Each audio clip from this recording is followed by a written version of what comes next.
নবম দশম শ্রেণীর রসায়ন ক্লাসে তোমাদের সবাইকে স্বাগতম। আজকের এই ক্লাসে তোমাদের আয়নিক এবং সমযোজী যৌগের যে বৈশিষ্ট্যগুলো রয়েছে সেই বৈশিষ্ট্যগুলো নিয়ে আজকের এই ক্লাসটি, এবং এখানে আমরা টোটাল আগে মূল থিওরিগুলো জানবো, তারপর আমরা বিষয়গুলো বুঝবো। দেখো, এখানে অ্যাকচুয়ালি আয়নিক যৌগ এবং সমযোজীর কিছু বৈশিষ্ট্য রয়েছে। যেমন এক নম্বরে এরা বলছে গলনাঙ্গ, স্ফুটনাঙ্গ। এখন আয়নিক যৌগ এবং সমযোজী যৌগের পূর্বের ক্লাসে আমি সে বিষয়ে বর্ণনা করছি, কিভাবে চেনা যায়, কিভাবে কি, সেই টপিকটা নিয়েও কথা বলেছি। দেখো, আমি বলেছিলাম যে আয়নিক যৌগ যদি চিনতে হয় তোমাকে গ্রুপ 1 এবং গ্রুপ 2 এর সাথে যদি গ্রুপ 16 অথবা গ্রুপ 17 যুক্ত হয় তাহলে সেটা কি আয়নিক যৌগ। আর সমযোজী যৌগ কি গ্রুপ 16 বা গ্রুপ 16-17 বা অধাতু যদি যুক্ত হয় তাহলে সেটা কি সমযোজী যৌগ। সংজ্ঞার টপিকটা ছিল এটা যে আয়নিক যৌগ হলো ইলেকট্রন আদান প্রদানের মাধ্যমে ক্যাটায়ন আয়ন সৃষ্টির মাধ্যমে বন্ধন গঠন করে, আর সমযোজী হলো ইলেকট্রন শেয়ারের মাধ্যমে বন্ধন গঠন করে। আচ্ছা, এবার কথা হলো গলনাঙ্গ, স্ফুটনাঙ্গ। তো এখানে গলনাঙ্গ স্ফুটনাঙ্গের সংজ্ঞা দেওয়া রয়েছে, সমযোজী যৌগ কাকে বলে সেই সংজ্ঞাটা দেওয়া রয়েছে। এবার দেখো, যে সকল যৌগে আমি একটুখানি বুঝে নেব, ঠিক আছে, যে যৌগে আয়নিক বন্ধন থাকে সেই যৌগকে আয়নিক যৌগ বলা হয়, আবার যে যৌগে সমযোজী বন্ধন থাকে সেই যৌগকে সমযোজী বন্ধন বলা হয়। এবার কোন যৌগগুলোতে আসলে কেমন কি থাকে আমি তোমাদের একটু বলে দিই। সকল কিছু আয়নিক যৌগতেই হয়ে থাকে। এবার এই যে যৌগ তোমার বৈশিষ্ট্যগুলো রয়েছে, এখানে কি কি বৈশিষ্ট্য রয়েছে? গলনাঙ্গ, স্ফুটনাঙ্গের বৈশিষ্ট্য রয়েছে, পানিতে দ্রবণীয় হবে কিনা, তারপর তোমার বিদ্যুৎ পরিবাহিত হবে কিনা, এই বৈশিষ্ট্যগুলো এখানে উল্লেখ রয়েছে। তো প্রথম কথা আমি বলি, আয়নিক যৌগ কি করে? আয়নিক যৌগের গলনাঙ্গ, স্ফুটনাঙ্গ বেশি, আর সমযোজী যৌগের গলনাঙ্গ, স্ফুটনাঙ্গ কি হয়? তুলনামূলক কম। তাহলে আয়নিক যৌগে গলনাঙ্গ, স্ফুটনাঙ্গ কি বেশি। আচ্ছা, তারপর আয়নিক যৌগ পানিতে দ্রবণীয়। আয়নিক যৌগ কি পানিতে দ্রবণীয়, এটা তোমাকে জানতে হবে। আয়নিক যৌগ কি পানিতে দ্রবণীয়। আবার এই যে আয়নিক যৌগ যেটা রয়েছে, এই আয়নিক যৌগই আবার কিন্তু কে বিদ্যুৎ পরিবাহী। এটা হলো বিদ্যুৎ পরিবাহী। আবার এই আয়নিক যৌগকে আরেকটা যৌগও বলা হয়, সেটাকে পোলার যৌগ। এবং আয়নিক যৌগকে আরেকটা যৌগ বলা হয় তড়িৎ যোজী যৌগ। কি যৌগ? তড়িৎ যোজী যৌগ। আচ্ছা, তো এখানে দেখা বলা হয়েছে আয়নিক যৌগের গলনাঙ্গ, স্ফুটনাঙ্গ অনেক বেশি হয়। আমি যেমনটা বললাম যে যতগুলো বৈশিষ্ট্য আছে বা যা আছে আয়নিক আর সমযোজীর মধ্যে পার্থক্য, আয়নিক হলো পজিটিভ সাইডে আছে আর সমযোজী হলো তার নেগেটিভ সাইডে রয়েছে। গলনাঙ্গ, স্ফুটনাঙ্গের বিষয়ে আয়নিক যৌগ পজিটিভ, মানে আয়নিক যৌগ বেশি, আর সমযোজী যৌগ তুলনামূলক কি তার থেকে কম। তো এই লাইনগুলো দাগ দিবা যেগুলো আমি তোমাদের দাগাচ্ছি, আর যেগুলো দাগ দেওয়ার প্রয়োজন নেই সেগুলো আমরা দাগ দিব না। কিন্তু সমযোজী যৌগের গলনাঙ্গ, স্ফুটনাঙ্গ আয়নিক যৌগের অপেক্ষায় কম হয়। কিন্তু কেন এই কাজটা কেন হয়, মানে আয়নিক যৌগ আর সমযোজী যৌগের? এটার মূল কথা হলো, যখন আমরা কি করি, ইলেকট্রন আদান এবং প্রদানের মাধ্যমে গঠিত করে নিষ্ক্রিয় গ্যাসের ইলেকট্রন লাভ করার উদ্দেশ্যে ইলেকট্রন আদান করে এবং প্রদান করে, তখন এরা কি হয়? অধিক সুস্থিত হয় এবং কাছাকাছি এদের মধ্যে একটি আকর্ষণ, ধনাত্মক এবং ঋণাত্মক সৃষ্টির মাধ্যমে এদের মধ্যে একটা কি থাকে? আকর্ষণ থাকে। দেখো, আয়নিক যৌগ হতে হলে তাকে কি ক্যাটায়নের প্রয়োজন হয়। কি হয়? ক্যাটায়ন, যেটা অ্যাকচুয়ালি পজিটিভ, এবং তার আবার অ্যানায়নেরও প্রয়োজন হয়, যেটা হলো নেগেটিভ। পজিটিভ এবং নেগেটিভ মানে দুটো বিপরীত চার্জ হলে কি করে? তাদের মধ্যে পরস্পর আকর্ষণ হয়। যেহেতু আকর্ষণ হলে তখন তুমি কি করবে? একে সরানোর চেষ্টা করলে এখান থেকে কি সরতে একটু শক্তির বেশি লাগবে। আর সমযোজী যৌগ কি দুইটা একই চিহ্নটি হয়, ধরো দুইটাই ক্লোরিন, তো দুইটা কি মাইনাস চিহ্ন, দুইটা একই চিহ্ন হলে পরস্পরকে বিকর্ষণ করে, তখন সমযোজী যৌগকে সরাতে যে পরিমাণ তাপের দরকার আয়নিক যৌগতে তার থেকে কম তাপের দরকার। তাই সমযোজী যৌগে নর্মালি ভাবে কি হয়? আয়নিক যৌগে তোমার কি থাকে? গলনাঙ্গ, স্ফুটনাঙ্গ বেশি থাকে। দেখো, এখানে এই টপিকটাই তোমাদেরকে ভালোভাবে বোঝানো হয়েছে। কিন্তু কেন এটি আসলেই সত্যি? আয়নিক যৌগে ধনাত্মক ও ঋণাত্মক আয়ন থাকে। আমি যেমনটা বললাম তোমাদের, আয়নিক যৌগে কি কি থাকে? ধনাত্মকও থাকে এবং ঋণাত্মক আয়নও থাকে। এই আধানদ্বয় পরস্পরের সাথে কি হয়? দৃঢ়ভাবে আবদ্ধ থাকে। আমি যেমনটা বললাম তোমাকে, এরা পরস্পরের সাথে কি আবদ্ধ থাকে। একটা পজিটিভ একটা নেগেটিভ যখন থাকে তখন এরা পরস্পরের সাথে কি থাকে? আবদ্ধ থাকে। যার ফলে আয়নিক যৌগে এরূপ অসংখ্য ধনাত্মক ঋণাত্মক পরস্পরের কাছাকাছি থেকে ত্রিমাত্রিক সুবিন্যস্ত হয়ে একটি স্ফটিক সৃষ্টি করে। এতে এদের আন্তঃনৈমিক আকর্ষণ বলের মান অনেক বেড়ে যায়। ফলে এদের মধ্যকার একে অপরের কাছ থেকে দূরে সরে নিতে অথবা গলিয়ে ফেলতে অনেক বেশি তাপের প্রয়োজন হয়। ঠিক আছে, কাজেই কি তাদের গলনাঙ্গ, স্ফুটনাঙ্গ অনেক বেশি হয়। এই লাইনগুলো তোমরা দাগ দিবা, যে এই লাইনগুলো আমি তোমাদের দাগিয়েছি। এবং এখানে একটা কথা রয়েছে স্ফটিক, এই যে এই জায়গাটা একটা কথা রয়েছে স্ফটিক। স্ফটিক জিনিসটা কি আমি এটা তোমাদের ক্লিয়ার করতে চাবো, একটু আমার ফাঁকা জায়গা হলে ভালো। আচ্ছা এখানে দেখো এটা হলো তোমার সোডিয়াম প্লাস, ঠিক আছে, এখানে একটা সোডিয়াম প্লাস, তারপর ক্লোরিন মাইনাস, আবার কি সোডিয়াম প্লাস, তারপর আবার যদি এরকম ভাবেই বন্ধন তারা গঠন করে, ঠিক আছে, এরকম ভাবে তোমার চার কোণ আছে অনেকগুলো, যেমন এখানে আছে কি ক্লোরিন মাইনাস সোডিয়াম প্লাস, তারপর কি ক্লোরিন মাইনাস, এইভাবে একটা যৌগ গঠন করে। তো এখানে যে একটা ক্লাস গঠন করে এটাকে অ্যাকচুয়ালি স্ফটিক বা শক্ত আবরণ বলে, এটা অভ্যন্তরীণ একটি গঠন এদের। তো এই বিষয়টা তোমরা এখান থেকে এতটুকু যতটুকু তোমাদের জন্য দাগিয়েছি এতটুকু তোমরা পড়বা।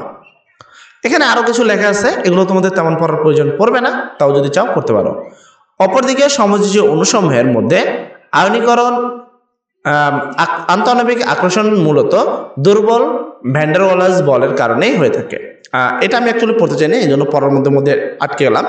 মূলত আমি এখানে তোমাকে কিছু কথা বলতে চাই যে এই যে আয়নিক যৌগ যেটা রয়েছে এটা কি হয়, গলনাঙ্ক স্ফুটনাঙ্ক এদের বেশি, সমযোজীর গলনাঙ্ক স্ফুটনাঙ্ক তুলনামূলক কি হয়, কম হয়, ঠিক আছে।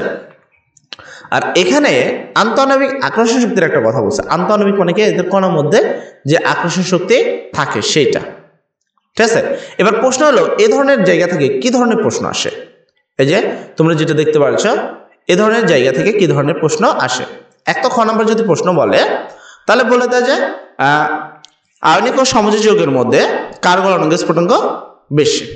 এ ধরনের থেকে বেশিরভাগ প্রশ্ন করা হয়, ধরো সাপোজ একটা কার্বন ডাই অক্সাইড দিল আর একটা দিল magnesium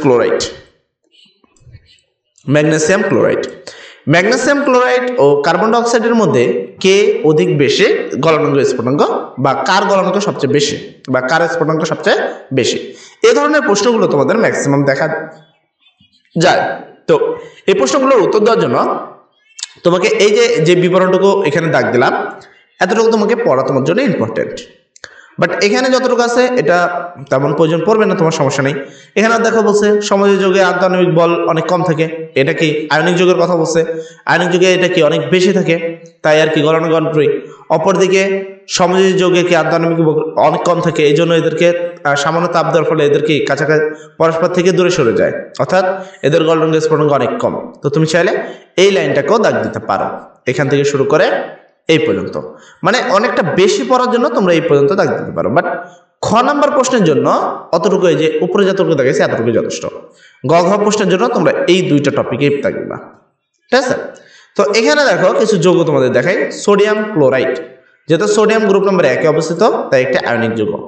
copper sulphate, sodium nitrate, potassium chloride, calcium chloride ব্যবহার করলেও একই বিষয় দেখাবে, কারণ কি এগুলো এই যে কটা যৌগ এরা লিখছে সবগুলোই কি যৌগ, আয়নিক যৌগ, ঠিক আছে। এগুলো সবগুলো যৌগই হলো আয়নিক যৌগ।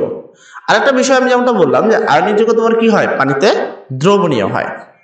দেখো এখানে বলা হয়েছে কি অতি পরিচিত পানি ব্যবহার করা যায়, সব পরীক্ষাতেই দেখতে পারবে আয়নিক যৌগের গলনাঙ্ক স্ফুটনাঙ্ক সমযোজী যৌগের থেকে অনেক বেশি। এই লাইনগুলো দাগার কোনো প্রয়োজন নেই, তোমাকে যতটুকু দাগ দেওয়া হয়েছে তোমরা ততটুকুই দাগ দিবা।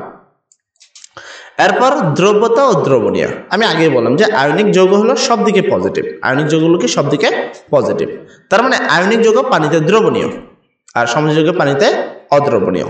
এবার প্রশ্ন হলো কেন তারা দ্রবণীয়, কেন বা তারা অদ্রবণীয়। এখানে দেখো কিছু বিষয় লেখা রয়েছে, আসলে এখান থেকে কোন লাইনগুলো দাগ দেব, এই লাইনটা দাগ দেওয়ার জন্য আমাকে একবার হলে পড়তে হয়। এইখানে এখন যদি আমি পড়তে লাগে তো অনেকে আবার বলবো ভাইয়া আপনি খালি রিডিং করলেন, অ্যাকচুয়ালি কি করব এই জায়গাটা যদি আমি ঠিকভাবে না পড়ি তাহলে তোমার যে কোন লাইনটা ইম্পর্টেন্ট সেটা তো বলতে পারবো না। তো একটু কষ্ট করে হলেও তোমাকে দেখতে হবে। তো পানিতে কেন দ্রবণীয় সেই টপিকটা আমরা বলবো, তার আগে আমরা একটু দেখবো এখানে কি বলছে। তোমরা একটা বিকার বা কাচের একটি পাত্র নির্দিষ্ট পরিমাণ পানি নাও, এরপর এতে আয়নিক যৌগ হিসাবে খাবার লবণ, এটা হলো সোডিয়াম ক্লোরাইড, যেটা খাদ্য লবণ। তাহলে কি সোডিয়াম ক্লোরাইড হলো তোমার খাদ্য লবণ, তুমি এইভাবে একটা দাগ দিয়ে দাও, খাদ্য লবণ সোডিয়াম ক্লোরাইড যোগ করে নাড়াতে থাকো, দেখবে সমস্ত খাদ্য লবণ পানিতে দ্রবণীয় হয়েছে। এরপর কাপড় কাচার সোডা, যেমন কাপড় কাচার সোডার সংকেত কি, এটা সোডিয়াম কার্বনেট 10 পানি, এভাবে এটাকে এভাবে গোল করে নাও। তুতের এইকে কপার সালফেট 5 পানি, ঠিক আছে। তো এই যে যেভাবে আমি দাগগুলো দিয়েছি তোমরা এই জিনিসগুলো এভাবে দিয়ে নিবা। আচ্ছা, অন্য আয়নিক যৌগ নিয়ে একইভাবে পরীক্ষা সম্পন্ন করে, দেখবা প্রতি ক্ষেত্রে আয়নিক যৌগ পানিতে দ্রবণীয় হয়েছে। তোমরা বলতেই পারো যে সকল আয়নিক যৌগ পানিতে দ্রবণীয় হয়, কিন্তু কিছু আয়নিক যৌগ আছে যেমন হলো সিলভার ক্লোরাইড পানিতে দ্রবণীয় হয় না। তো অপরদিকে সমযোজী যৌগ যেমন ন্যাপথলিন, সরিষার তেল, কেরোসিন এগুলো একইভাবে পরীক্ষা সম্পন্ন করলে দেখতে পারবে এগুলো কেউ পানিতে দ্রবণীয় হয় না। একটা লাইনও দাগ দেওয়ার দরকার নেই, এখানে যতগুলো লাইন আছে তোমাকে একটা লাইনও দাগ দেওয়া লাগবে না, এখান থেকে কোনো প্রশ্ন আসবেও না। যেগুলো তোমাকে দাগাতে বলছে ওখান থেকে প্রশ্ন আসে, তাই আমি ওইটাকে তোমাকে গুরুত্ব সহকারে দাগাতে বলবো। সমযোজী যৌগ সাধারণত পানিতে দ্রবণীয় হয় না, তবে কিছু কিছু সমযোজী যৌগ আছে যেমন চিনি, গ্লুকোজ, অ্যালকোহল এগুলো পানিতে কি হয়? দ্রবণীয় হয়।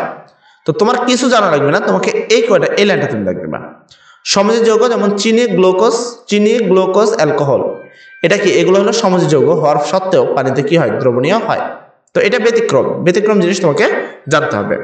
সুতরাং সামগ্রিকভাবে বলা যায় কিছু ব্যতিক্রম ছাড়া প্রায় সকল আয়নিক যৌগ পানিতে দ্রবণীয় হয় এবং কিছু ব্যতিক্রম ছাড়া প্রায় সকল সমযোজী যৌগ পানিতে দ্রবণীয় হয় না।